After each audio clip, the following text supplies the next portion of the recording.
In this video, I'm going to show you different lead generation strategies, any one of which can 10x the number of leads that your home service business gets in the next 12 months, so you never have to worry where your next customer will come from again. Now, on their own, any one of these can radically transform your business, but when you combine them, that's when you get an unfair advantage over all the other competitors in your market. So if your phone isn't ringing like it should, if you've got techs standing around with nothing to do, if you're busy one week and dead the next, or you spent money on marketing that brought in nothing but price shoppers, this is for you, especially if you know that you want to grow, but you don't feel confident hiring another tech yet, or you keep seeing your competitors' trucks everywhere and you're wondering, what are they doing that you're not? So if you own a home service business and you want more customers without guessing, you're in the right place. And by the way, what I teach in this video will work for all home service businesses, but obviously different trades may have slightly different nuances. So if you have a question about how this specifically can apply to your business, then leave the question in the comments below and I will answer there.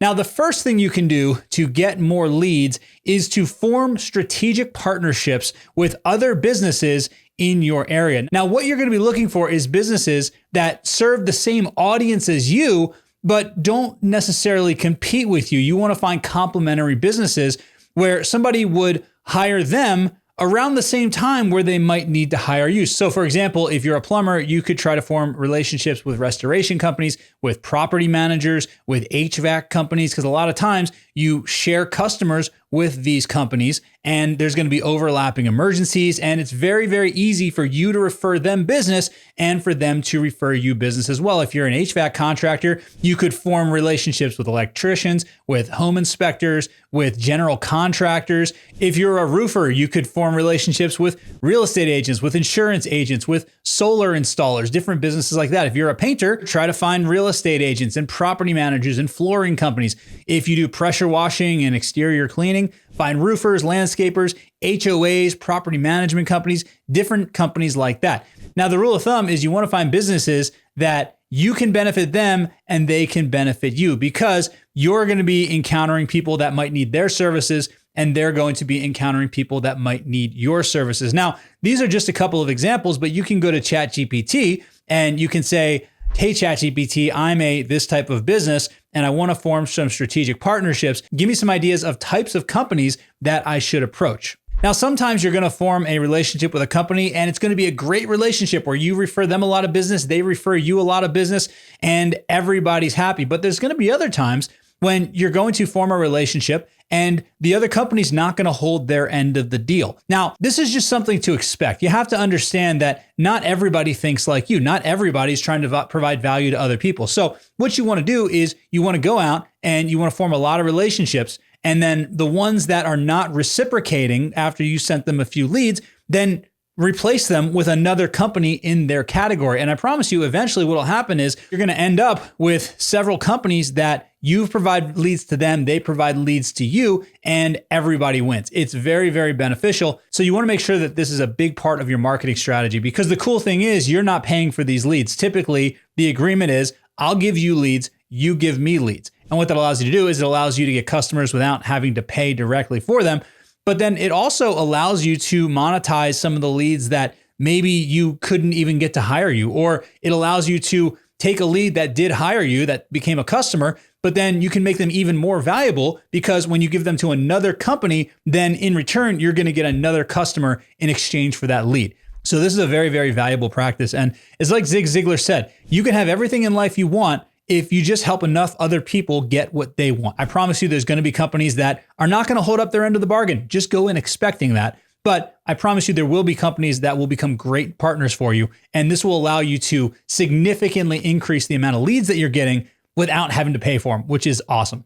Now, the next strategy is get more referrals. Now, there's lots of people that you can ask for referrals, and referrals are the number one way that you can grow without having to pay for it. It's actually a great way to turn one customer into potentially 2, 3, 4, 5 customers. So who are we asking for referrals? Well, the first thing you can do is you can go to past customers, people that have already hired you, that have already experienced your service, and you can reach back out to them. And you can, first of all, call them, check in, see how the work is going. And then you can ask them, hey, who else needs this service? Who else do you know that needs this service?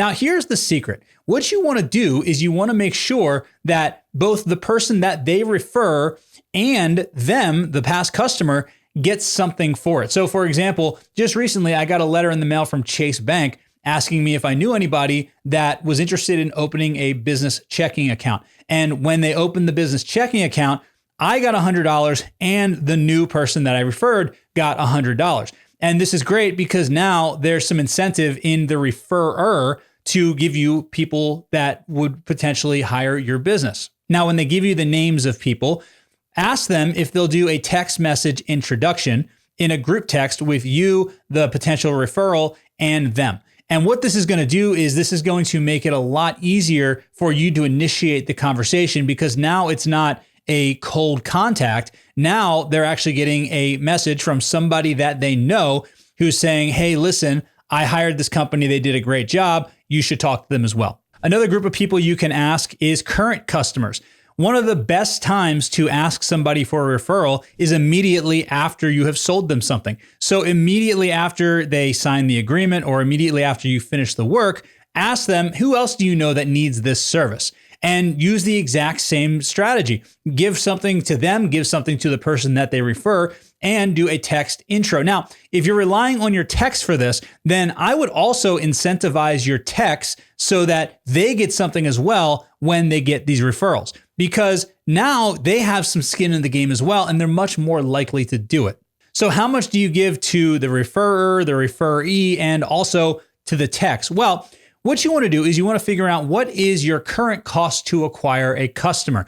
So the easiest way to figure this out is you take the amount of money that you spend on marketing, divide that by how many new clients or customers you got, and that's your average cost to acquire a customer. Now, if you do have it segmented by customers that you actually got through marketing channels and customers that you got that you didn't essentially pay for, essentially referrals and things like that, that would be a good way to measure it as well. So what you want to do is just make sure that you're paying at least the same amount, not more than what it costs to acquire a customer. But ideally, and it's much more likely that you'll be able to incentivize the referrer, the referee, and the tech for less money combined than it costs you to acquire a customer. So everybody wins. The techs win, the customers win, and you win because now you're getting customers at a cheaper rate. Another way that you can get current customers to give you referrals is to get them to tell their neighbors that you're working on their project and that you're doing a great job and offer some sort of added value to the neighbors since you're in the area. This works really, really well, especially the surrounding houses.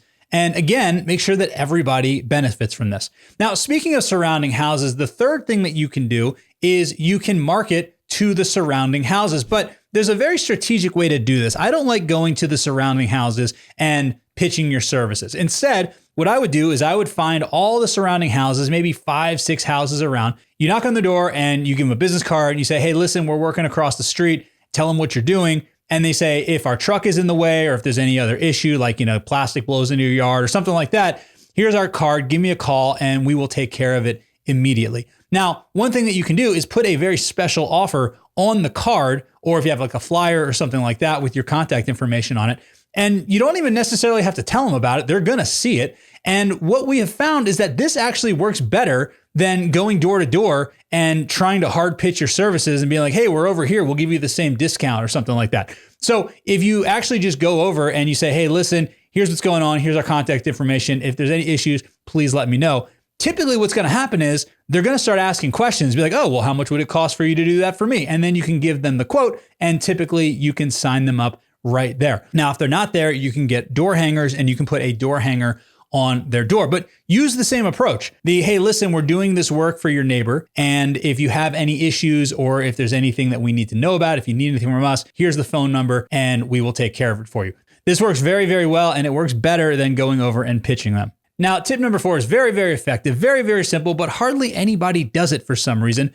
And that is to get yard signs and actually put them at the job that you're working at. Now, I see a lot of companies that do this and it's good that they do it. But the problem is that they typically will advertise their company. They'll put their logo and have their branding as the main thing. And yeah, you can put that on there, but the truth is that nobody cares about your company. They care about the benefit that your company can bring to them, right? Everybody cares about themselves. Everybody's favorite radio station is WIIFM. What's in it for me, right? So your signs, the yard signs that you have, that you put out at every job site, they should really highlight and focus on the benefit to the customer. What is it that your company does that will benefit the customer? And if you lead with that on your yard signs rather than really big with your name, and yes, you can have your name, but the biggest thing you should have is the actual benefit to the customer or the outcome that they're looking for. I used to have a business back in college where I used to transfer people's VHS tapes to DVD. The best performing signs that I ever had, all they said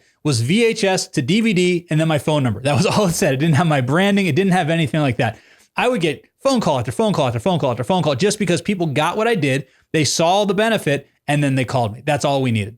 Now, the fifth thing is also along the same lines, but so many contractors get this wrong. And that is wrap your vehicles with a very, very high quality wrap.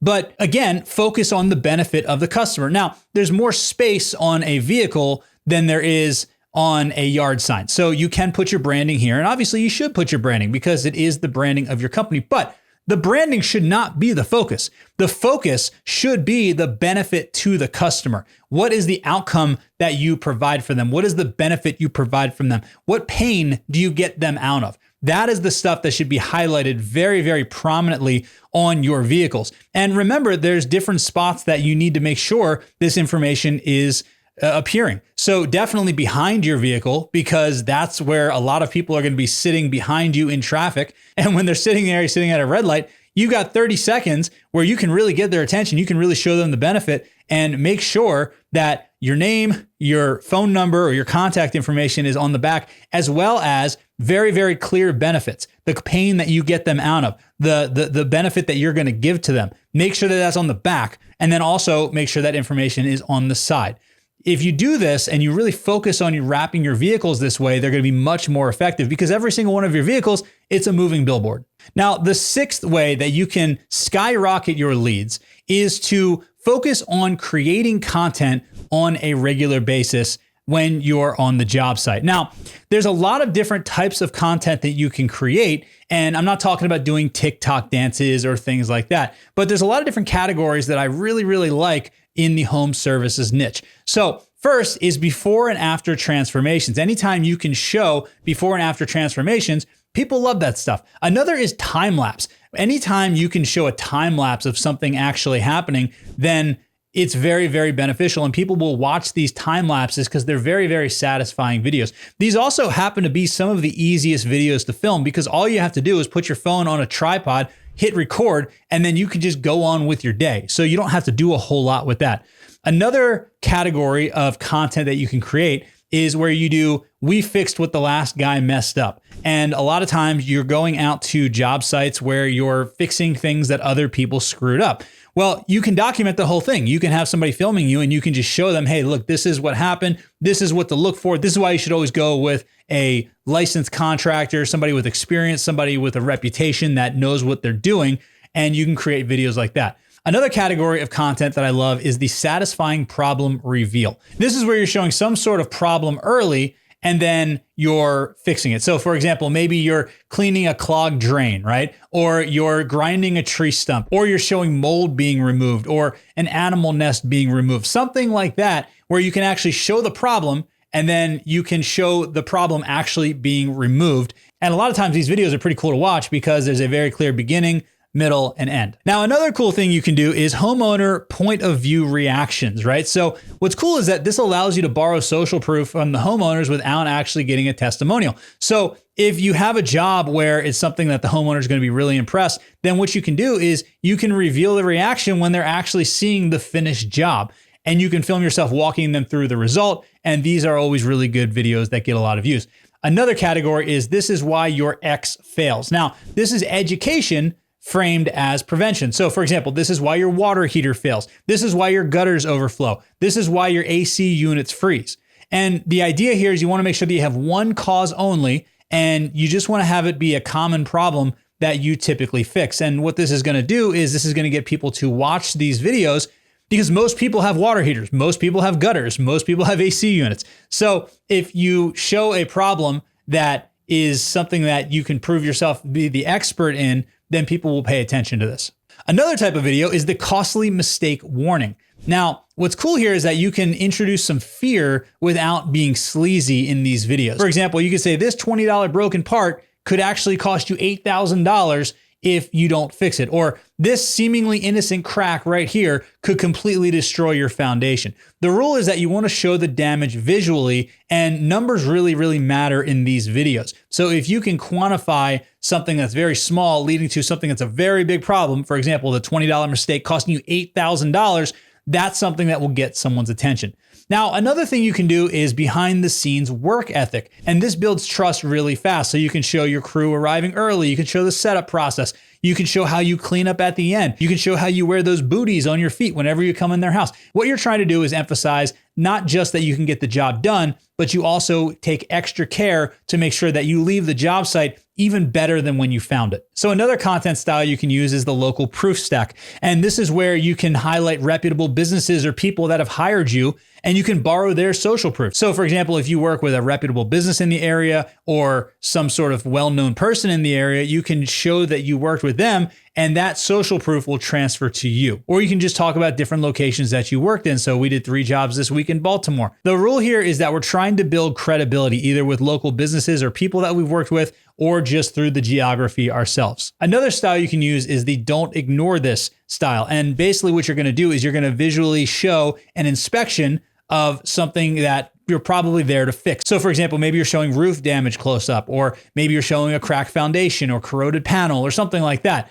And the rule of thumb here is you want to ask the question, would you ignore this? And then show why it matters and why they shouldn't ignore it. And then finally, you can use seasonal trigger content. Now, what this does is this gives you urgency without hype. So you can say if it's over 90 degrees, this happens to AC units, or before hurricane season, make sure to check these 3 things.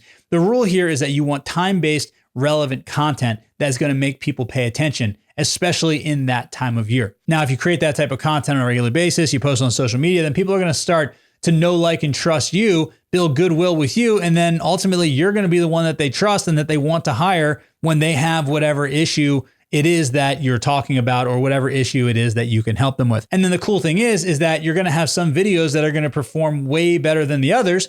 And then you take those videos and you use method number 7 of getting leads, which is Facebook ads. And you run those particular videos, the high performing content, and you run them as Facebook ads and Instagram ads using Meta Ads Manager. And you can run those ads directly to a phone call, or you can run them as lead ads, or you can run them to a landing page where people will see the video, they'll click the content, and then they will book an appointment with you. It works very well, especially when you take the videos that have already proven to work very well. Now, if you don't want to do all the content, you can just do some of these videos and turn them into ads using the exact same formats that I just told you about. The most important thing is that you're creating content that people actually care about. Notice I didn't say any of this content was really about your business. It's all about them and the things that they care about and the things that are going to benefit them. Now, the 8th way that you can get more leads is to start running local services ads, LSA ads on Google. And now these ads are very effective because of the fact that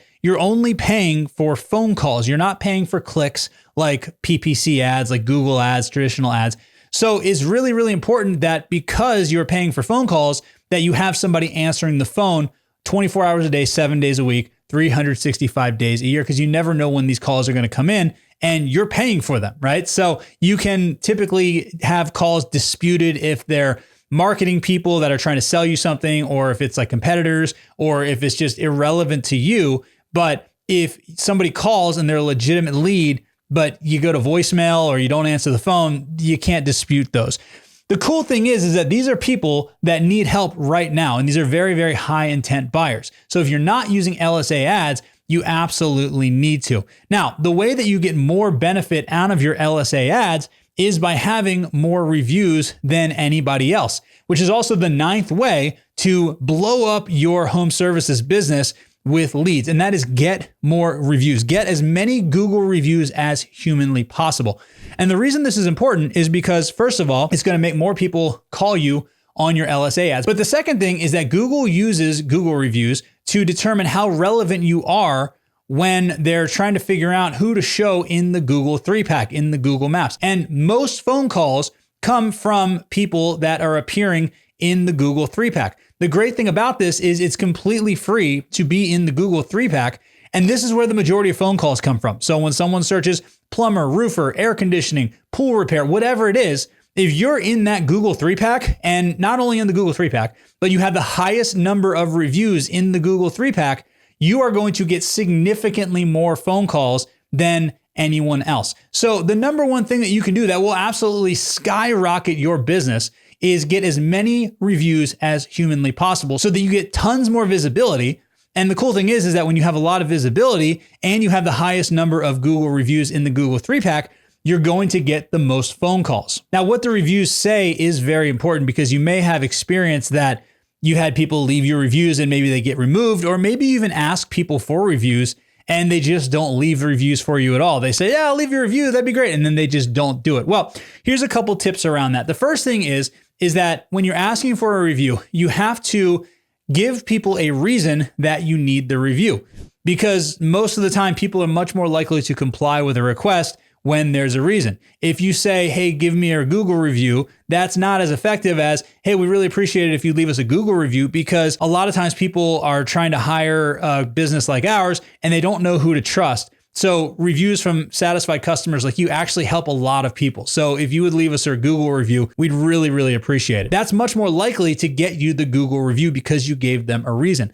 Now, the other thing is that a lot of times people don't know what to say. Writer's block is a very real reason why people don't leave Google reviews. So what you want to do is you want to give them some prompts. And I like either giving them an email that has these prompts in it, or even if it's a business card that you give your text to give to the client that has these prompts. A lot of times people don't know exactly what to say in these Google reviews. They want to leave a review, but they don't know what to say. We have found that the most impactful and the most helpful reviews answer the following 5 questions. Number 1, what was the problem that you had before you hired us? Number 2, why'd you pick us over all the other companies in the market? Number 3, what did we do for you? Number 4, what were the results? And number 5, how did these results impact your life? And if they answered those, first of all, you're going to get more reviews because now people know what to say because they're not going to have writer's block.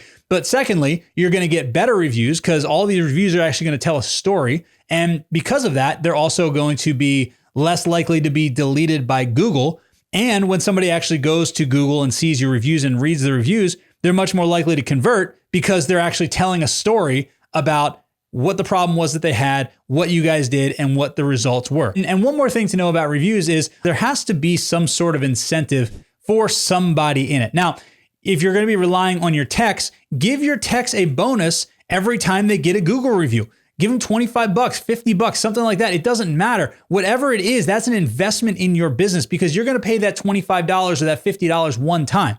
But that review is going to continue making you money over and over and over and over again for years and years and years. And as little as $25 per review is actually a meaningful increase to the techs as well. So they'll appreciate it. And now they'll actually have some incentive to ask every single customer to leave a review every single time. Now, the last thing you need to know about Google reviews is you can get more reviews through reciprocity. So have the techs give some sort of small incentive or some sort of small gift to the customer before asking the review. You can give them a pen, or you can give them a coffee mug or a koozie or something like that. Or you can even invent a fake fee that they can then waive so that there is some reciprocity. Now, the key is you don't want to tie the gift or waiving the fee to the actual review. But if you give them something and then you ask them for something afterwards, even if you don't say, hey, I'm going to give you this pen in exchange for a review, you don't have to do that. You can say, hey, here's a pen, here's a beer koozie, here's a coffee mug. I'm going to waive this fee for you because whatever reason, then they're much, much more likely to actually leave the review. And again, every single review that you can get is going to make it more likely that you're going to appear in the Google Maps. That's going to make it more likely that you're going to get more conversions when you appear in the Google Maps. And this is the easiest way to get tens of thousands of free leads without ever having to do any ads or anything like that. So go out and use these strategies and grow your business, and I'll see you in the next video.